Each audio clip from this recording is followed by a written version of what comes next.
Hello दोस्तों, कैसे हैं आप सभी लोग।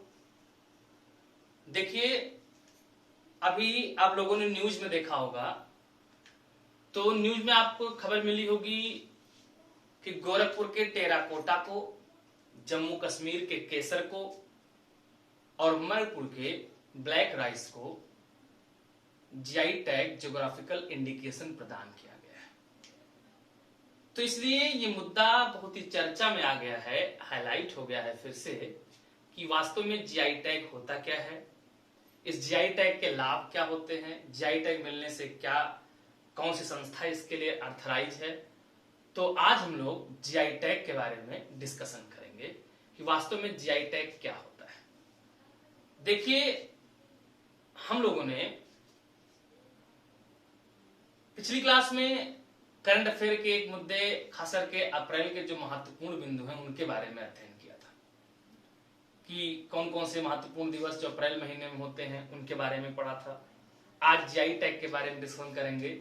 फिर हमें प्रयास कर रहे हैं कि आप लोगों को भारत सरकार की जो मेन योजनाएं, प्रमुख योजनाएं जो है उनका, खास करके 2014 से लेकर के 2020 तक, इस विगत वर्षों में जितनी भी सरकार की ओर से योजनाएं चलाई गई, पहले सेंट्रल गवर्नमेंट की स्पॉन्सर्ड स्कीम जो भी हैं, उसके बाद स्टेट गवर्नमेंट की जो स्पॉन्सर्ड स्कीम है उनके बारे में भी हम आपको कुछ बातें उनके बारे में शेयर करें, उनके बारे में भी पढ़ाई की जाए।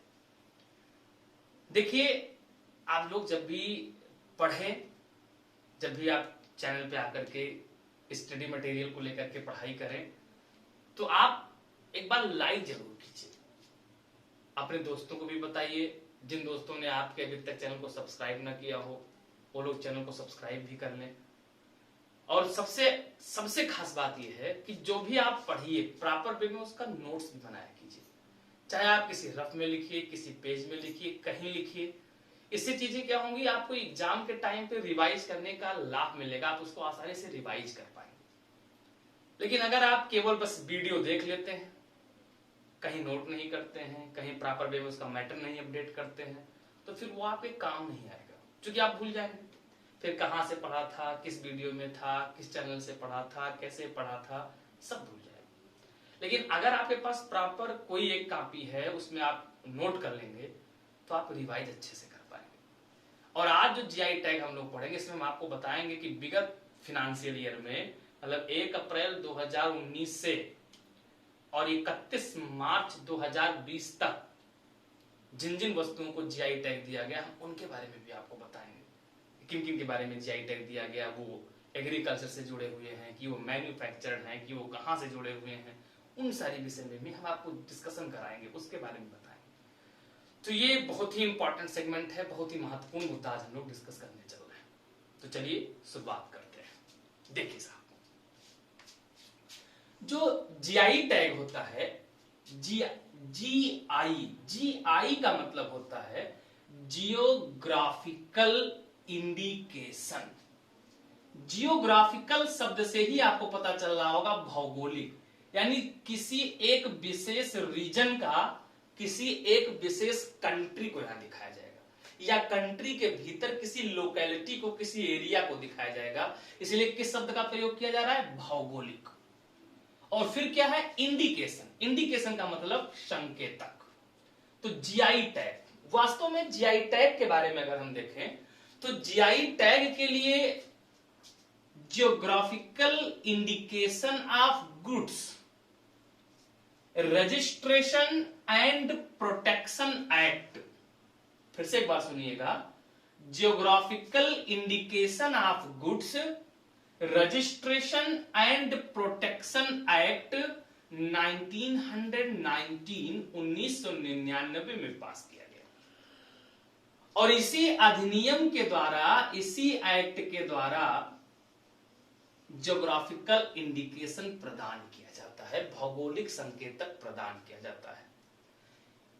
इस एक्ट से यह अर्थराइज किया गया है कि जो controller general of patent, design और ट्रेडमार्क, यानी कंट्रोलर जनरल, किसके कंट्रोलर जनरल, तो पेटेंट्स, डिजाइन एंड ट्रेडमार्क के जो होंगे वही इसके एडमिनिस्ट्रेटर होते हैं। और वो कैसे काम करते हैं, तो इज आल्सो, ये यानी कौन, तो कंट्रोलर जनरल, किसके कंट्रोलर जनरल, पेटेंट, डिजाइन और ट्रेडमार्क के जो कंट्रोलर जनरल होते हैं, यही रजिस्ट्रार ऑफ ज्योग्राफिकल इंडिकेशन के तौर पे काम करते हैं। कैसे काम करते हैं, तो रजिस्ट्रार ऑफ ज्योग्राफिकल इंडिकेशन यानी भौगोलिक संकेतक जो प्रदान किया जाता है उसकी रजिस्ट्रार के रूप में काम करते हैं। कौन काम करता है, तो controller general of patent, design and trademark. ये कॉमर्स मिनिस्ट्री के तहत कार्य करते हैं। आप देखिए साहब, क्वेश्चन ये उठता है कि ज्योग्राफिकल इंडिकेशन का मतलब क्या है। तो सिंपल इसकी परिभाषा है, आप इतना याद रखिएगा कि कोई भी एग्रीकल्चर गुड्स हो, मतलब जिसे किसान चाहे उगाता हो, कोई मैन्युफैक्चर्ड गुड्स हो, मैन्युफैक्चर्ड गुड्स का मतलब जिसे आप बनाते हो, मान लीजिए आप कोई एमएसएमई लगाए हैं, आपने सूक्ष्म लघु उद्योग, कोई भी उद्योग आपने स्टेब्लिश कर लिया, उससे आप कोई भी गुड्स, कोई भी कमोडिटी आप बनाते हैं, तो अगर आप कुछ भी बना रहे हैं तो क्या हो जाएगा आपके द्वारा, मैन्युफैक्चर्ड गुड्स। मान लेते हैं कि आप हथकरघा उद्योग में, हैंडलूम में, और आप कोई कपड़ा बनाते हैं, कोई टेक्सटाइल बनाते हैं, तो किसमें आ जाएगा, मैन्युफैक्चर्ड गुड्स। तो चाहे वो एग्रीकल्चर प्रोडक्शन हो, एग्रीकल्चर का गुड्स हो, चाहे वो मैन्युफैक्चर्ड हो, या वो नेचुरल हो, प्राकृतिक रूप से भी हो, बस प्राकृतिक रूप से हो लेकिन आपके क्षेत्र विशेष की वो खास विशेषता होनी चाहिए। तो इन तीनों में से कोई भी हो। देखिए परिभाषा आपको पढ़ के बता देते हैं। An indication which identifies such goods, यानी ऐसी वस्तुएं, कौन सी, एग्रीकल्चर गुड्स, कृषि की वस्तुएं, नेचुरल गुड्स, प्राकृतिक वस्तुएं, और अथवा मैन्युफैक्चर्ड गुड्स, आपके द्वारा बनाई गई उत्पादित वस्तुएं, मतलब चाहे वो एग्रीकल्चर का हो, चाहे वो आपके द्वारा बनाया गया हो, चाहे आपके यहां प्राकृतिक रूप से मिलता हो। एज ओरिजिनेटिंग, चाहे आपके यहां ओरिजिन उसकी होती हो, और अथवा मैन्युफैक्चर्ड, चाहे आपके द्वारा बनाई जाती हो, in the territory of country, आपके किसी क्षेत्र में, आपके क्षेत्र देश में, और इन अ रीजन और locality in that territory. Simple, कोई भी वस्तु चाहे आपके द्वारा उत्पादित की जाए, चाहे प्राकृतिक रूप से मिले, उसे क्या दिया जाएगा, तो जीआई टैग प्रदान किया जाएगा। ये तो इंडिया के कॉन्टेक्स्ट में हो गया। अब क्वेश्चन ये उठता है कि क्या कोई इंटरनेशनल ट्रीटी लॉ ऐसा है जो जीआई टैग के लिए या इंटेलेक्चुअल प्रॉपर्टी के लिए काम करता है? जी बिल्कुल है। देखिए ध्यान दीजिएगा, तो इसके लिए आप ध्यान से देखो, डब्ल्यूटीओ का नाम सबने सुना होगा। डब्ल्यूटीओ का मतलब हो गया वर्ल्ड ट्रेड ऑर्गेनाइजेशन, नाम सुना सबने, वर्ल्ड ट्रेड ऑर्गेनाइजेशन, विश्व व्यापार संगठन को जो डब्ल्यूटीओ है। डब्ल्यूटीओ 1 जनवरी 1995 को स्टेब्लिश हुआ। कब स्टेब्लिश हुआ? 1 जनवरी 1995 को स्टेब्लिश हुआ। इसकी पूर्ववर्ती संस्था आप कह सकते हो, वो काम करती थी किस नाम से? गैट नाम से, general agreement on trade and tariff, GATT के नाम से काम करती थी। लेकिन फिर उरुग्वे दौर की वार्ता हुई 1994 में, और उरुग्वे दौर की वार्ता के बाद किसकी स्थापना हो गई? 1 जनवरी 1995 को डब्ल्यूटीओ स्टेब्लिश हो गई। डब्ल्यूटीओ में है ट्रिप्स। ट्रिप्स का मतलब है, यहां एक एक शब्द का समझिएगा, trade related intellectual property rights. फिर से समझो, trade related intellectual property rights, ये हो गया ट्रिप्स। ये किसके लिए काम करता है? तो ये भी किसके लिए काम करेगा? तो जीआई टैग के लिए, यानी इंटेलेक्चुअल प्रॉपर्टी के लिए कार्य करता है। ये बात समझ में आया?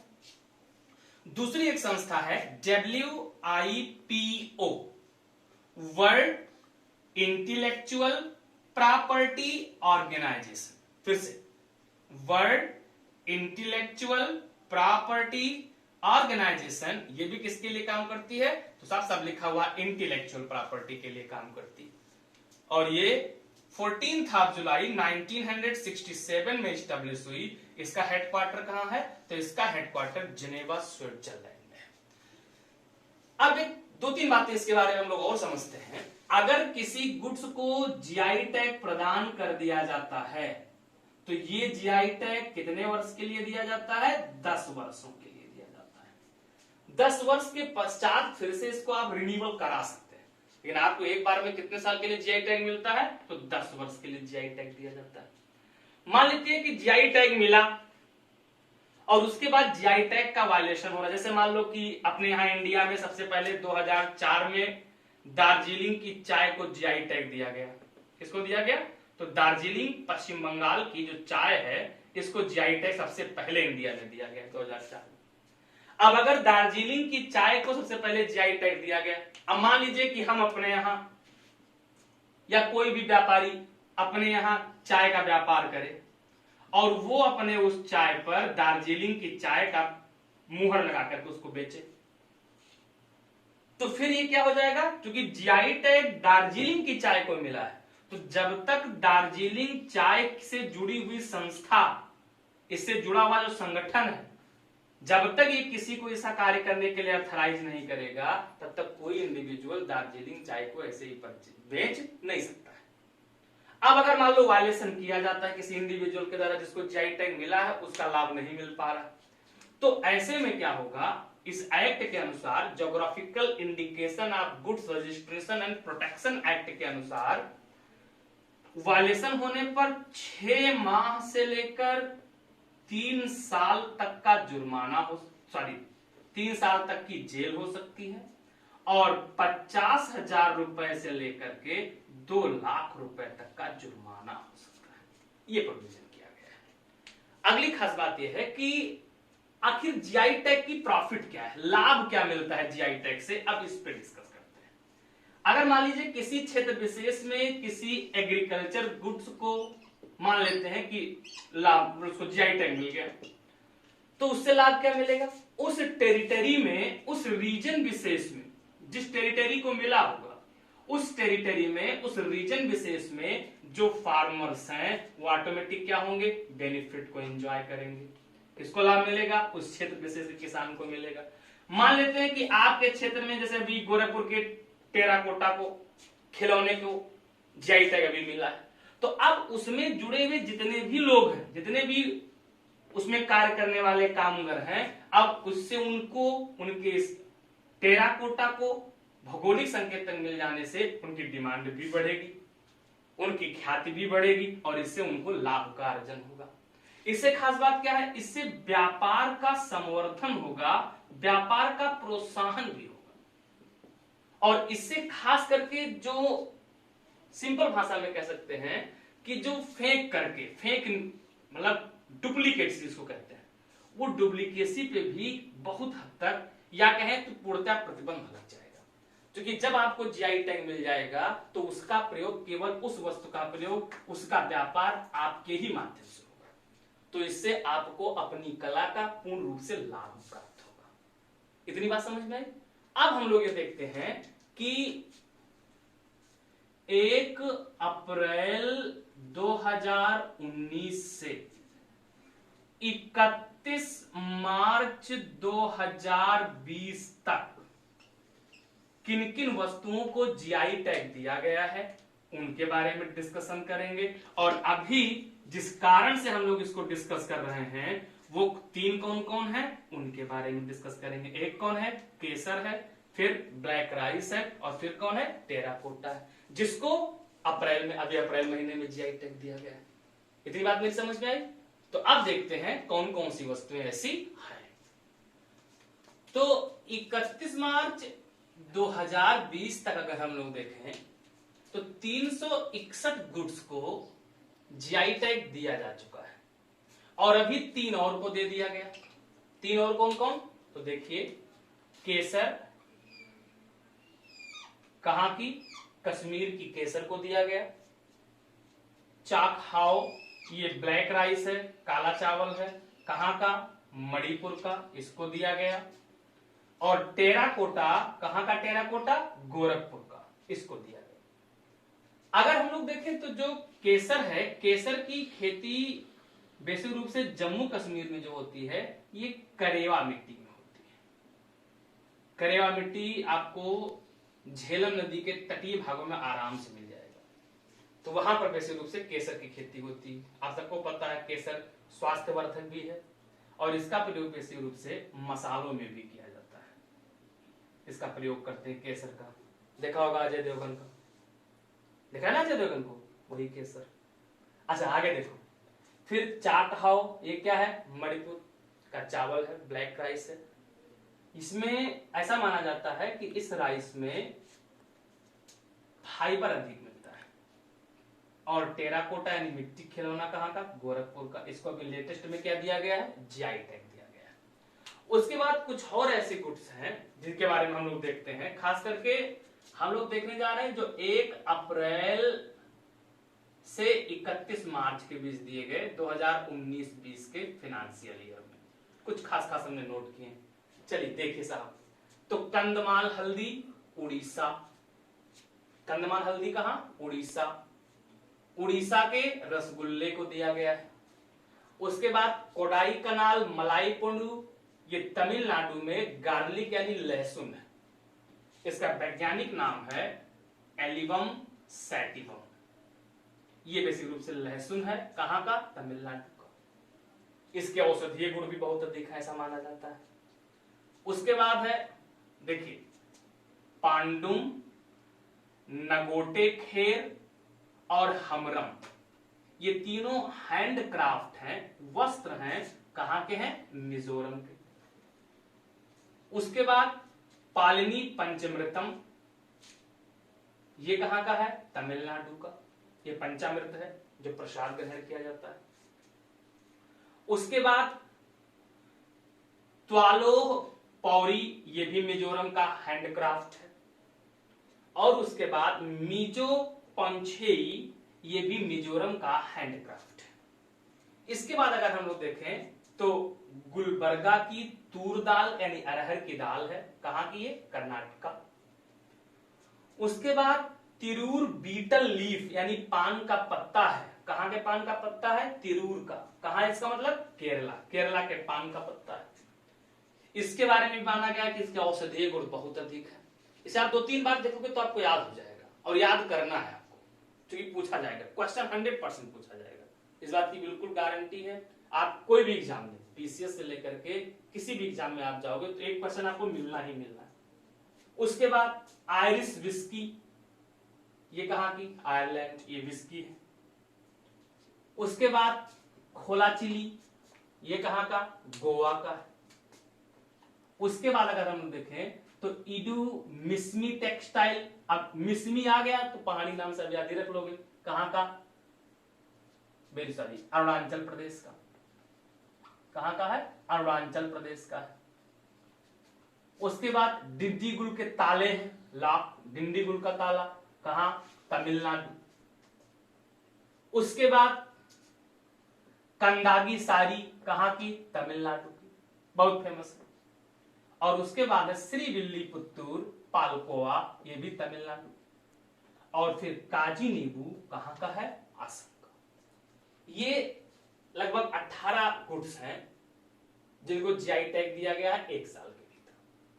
और 3 ये आप याद रखिएगा, एकदम लेटेस्ट करंट है, केसर कश्मीर, चाक हाओ ब्लैक राइस जिसको जो है कहां का, मणिपुर का। और फिर किसको, टेराकोटा कहां, गोरखपुर को। इसे भी जीआई टैग प्रदान किया गया है। याद रखिएगा, सबसे पहला भारत में जीआई टैग किसको दिया गया, तो सबसे पहला जीआई टैग भारत में दार्जिलिंग की चाय को दिया गया। किसको दिया गया, तो दार्जिलिंग की चाय को दिया गया सन 2004। इतनी बात समझ में आ गई। तो ये हो गया जीआई टैग के बारे में। आज यहीं तक, बहुत बहुत धन्यवाद, थैंक यू। ध्यान रखिएगा कि जिन लोगों ने अब तक चैनल को सब्सक्राइब ना किया हो वो लोग चैनल को सब्सक्राइब कीजिए ताकि आपको सारे लेटेस्ट अपडेट्स मिलते रहे। बहुत बहुत आभार, थैंक यू, जय हिंद।